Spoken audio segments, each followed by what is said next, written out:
Well, taking it by and large, as the sailors say, we had a pleasant 10 days' run from New York to the Azores Islands. Not a fast run, for the distance is only 2,400 miles, but a right pleasant one in the main. True, we had headwinds all the time and several stormy experiences, which sent 50% of the passengers to sick bed and made the ship look dismal and deserted. Stormy experiences that all will remember who weathered them on the tumbling deck and caught the vast sheets of spray that every now and then sprang high in air from the weather bow and swept the ship like a thunder shower. But for the most part we had balmy summer weather and nights that were even finer than the days. We had the phenomenon of a full moon located just in the same spot in the heavens at the same hour every night. The reason of this singular conduct on the part of the moon did not occur to us at first, but it did afterward, when we reflected that we were gaining about 20 minutes every day because we were going east so fast. We gained just about enough time every day to keep along with the moon. It was becoming an old moon to the friends we had left behind us, but to us Joshuas it stood still in the same place and remained always the same. Young Blucher, who is from the far west and is on his first voyage, was a good deal worried by the constantly changing ship time. He was proud of his new watch at first and used to drag it out promptly when 8 bells struck at noon, but he came to look after a while as if he were losing confidence in it. 7 days out from New York he came on deck and said with great decision, "This thing's a swindle." "What's a swindle?" "Why, this watch. I bought her out in Illinois, gave $150 for her, and thought she was good, and by George she is good on shore, but somehow she don't keep up her lick here on the water. Gets seasick, maybe. She skips, she runs along regular enough till half past 11, and then all of a sudden she lets down. I've set that old regulator up faster and faster till I've shoved it clear around, but I don't do any good. She just distances every watch in the ship and clatters along in a way that's astonishing till it's noon. But them 8 bells always gets in about 10 minutes ahead of her anyway. I don't know what to do with her now. She's doing all she can. She's going her best gait, but it won't save her. Now, don't you know, there ain't a watch in the ship that's making better time than she is. But what does it signify?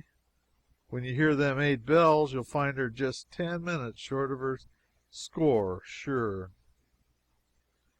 The ship was gaining a full hour every 3 days, and this fellow was trying to make his watch go fast enough to keep up to her. But as he said, he pushed the regulator up as far as it would go, and the watch was on its best gait, and so nothing was left him but to fold his hands and see the ship beat the race. We sent him to the captain, and he explained to him the mystery of ship time and set his troubled mind at rest. This young man asked a great many questions about seasickness before we left, and wanted to know what its characteristics were and how he was going to tell when he had it. He found out. We saw the usual sharks, blackfish, porpoises, etc., of course, and by and by large schools of Portuguese men of war were added to the regular list of sea wonders. Some of them were white, some of them brilliant carmine color. The Nautilus is nothing but a transparent web of jelly that spreads itself to catch the wind, and has fleshy looking strings a foot or two long dangling from it to keep it steady in the water. It is an accomplished sailor and has good sailor judgment. It reefs its sail when a storm threatens or the wind blows pretty hard, and furls it entirely and goes down when a gale blows. Ordinarily it keeps its sail wet and in a good sailing order by turning over and dipping in the water for a moment. Seamen say the Nautilus is only found in these waters between the 35th and 45th parallels of latitude. At 3 o'clock in the morning, 21st of June, we were awakened and notified that the Azores Islands were in sight. I said I did not take any interest in islands at 3 o'clock in the morning. But another persecutor came, and then another and another, and finally, believing that the general enthusiasm would permit no one to slumber in peace, I got up and went sleepily on deck. It was 5:30 o'clock now, in the raw, blustering morning.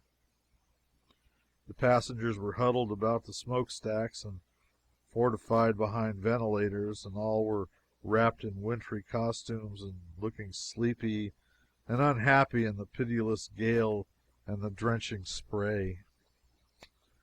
The island in sight was Flores. It seemed only a mountain of mud standing out in the dull mists of the sea. But as we bore down upon it, the sun came out and made it a beautiful picture, a mass of green farms and meadows that swelled up to a height of 1,500 feet and mingled its upper outlines with the clouds. It was ribbed with sharp, steep ridges and cloven with narrow canyons, and here and there on the heights rocky upheavals shaped themselves into mimic battlements and castles, and out of rifted clouds came broad shafts of sunlight. That painted summit and slope and glen, with bands of fire and left belts of somber shade between, it was the aurora borealis of the frozen pole, exiled to a summer land. We skirted two-thirds of the island, 4 miles from shore, and all the opera glasses in the ship were called into requisition to settle disputes as to whether mossy spots on the uplands were groves of trees or groves of weeds, or whether the white villages down by the sea were really villages or only the clustering of tombstones of cemeteries. Finally, we stood to sea and bore away for San Miguel, and Flores shortly became a dome of mud again and sank down among the mists and disappeared. But to many a seasick passenger it was good to see the green hills again, and all were more cheerful after this episode than anybody could have expected them to be, considering how sinfully early they had gotten up.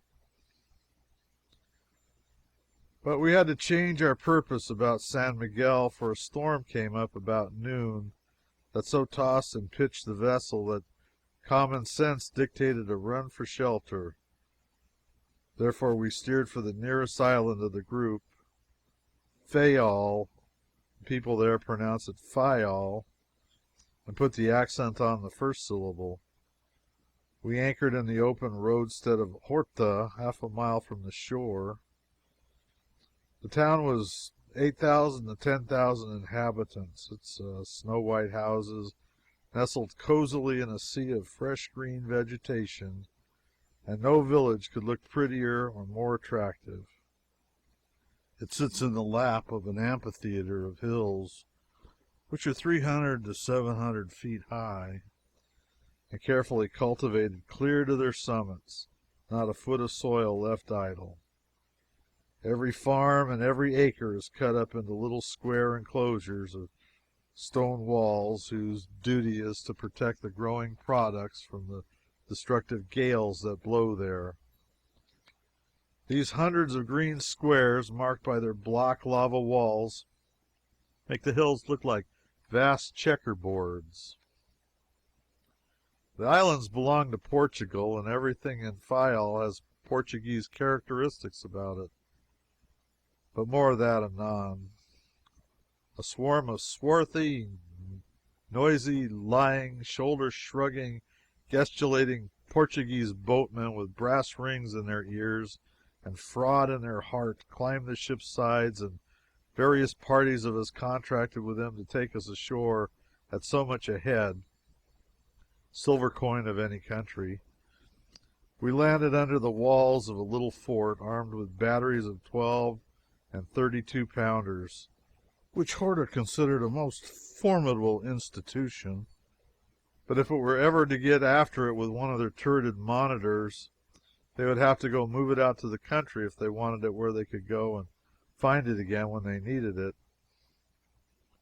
The group on the pier was a rusty one, men and women and boys and girls all ragged and barefoot, uncombed and unclean, and by instinct, education, and profession, beggars. They trooped after us, and never more while we tarried and failed did we get rid of them. We walked up the middle of the principal street, and these vermin surrounded us on all sides and glared upon us, and every moment excited couples shot ahead of the procession to get a good look back, just as village boys do when they accompany the elephant on his advertising trip from street to street. It was very flattering to me to be part of the material for such a sensation. Here and there in the doorways we saw women with fashionable Portuguese hoods on. This hood is of thick blue cloth, attached to a cloak of the same stuff, and is a marvel of ugliness. It stands up high and spreads far abroad and is unfathomably deep, fits like a circus tent, and a woman's head is hidden away in it like the man's who prompts the singers from his tin shed in the stage of an opera. There is no particle of trimming about this monstrous capote, as they call it. It is just a plain, ugly, dead blue mass of sail, and a woman can't go within 8 points of the wind with one of them on. She has to go before the wind or not at all. The general style of the capote is the same in all the islands, and will remain so for the next 10,000 years. But each island shapes its capotes just enough differently from the others to enable an observer to tell at a glance what particular island a lady hails from. Well, the Portuguese pennies, or reis, are prodigious. It takes 1,000 reis to make a dollar, and all financial estimates are made in reis. We did not know this until after we found it out through Blucher. Blucher said he was so happy and so grateful to be on solid land once more that he wanted to give a feast. Said he had heard it was a cheap land and was bound to have a grand banquet. He invited 9 of us, and we ate an excellent dinner at the principal hotel. In the midst of the jollity produced by good cigars, good wine, and passable anecdotes, the landlord presented his bill. Blucher glanced at it, and his countenance fell. He took another look to assure himself that his senses had not deceived him, and then he read the items aloud in a faltering voice while the roses in his cheeks turned to ashes. 10 dinners at 600 reis, 6,000 reis. Ruin and desolation. 25 cigars at 100 reis, 2,500 reis. Oh, my sainted mother! 11 bottles of wine at 1,200 reis. That's 13,200 reis. Be with us all. Total 21,700 reis. The suffering Moses! There ain't enough money enough in the ship to pay that bill. Go, leave me to my misery, boys. I'm a ruined community. I think it was the blankest looking party I ever saw. Nobody could say a word. It was as if every soul had been stricken dumb. Wine glasses descended slowly to the table, their contents untasted. Cigars dropped unnoticed from nerveless fingers. Each man sought his neighbor's eye, but found in it no ray of hope, no encouragement. At last a fearful silence was broken. The shadow of a desperate resolve settled upon Blucher's countenance like a cloud, and he rose up and said, "Landlord, this is a low, mean swindle, and I'll never, never stand it. Here's $150, sir, and that's all you'll get. I'll swim in blood before I'll pay a cent more." But spirits rose and the landlord's fell. At least we thought so. He was confused, at any rate, notwithstanding he had not understood a word that had been said. He glanced from the little pile of gold pieces to Blucher several times and then went out. He must have visited an American, for when he returned he brought back his bill translated into a language that a Christian could understand. Thus: ten dinners, 6,000 rays, or $6. 25 cigars, 2,500 rays, or $2.50. 11 bottles wine, 13,200 rays, or $13.20. Total 21,700 rays, or $21.70. Happiness reigned once more in Blucher's dinner party. More refreshments were ordered.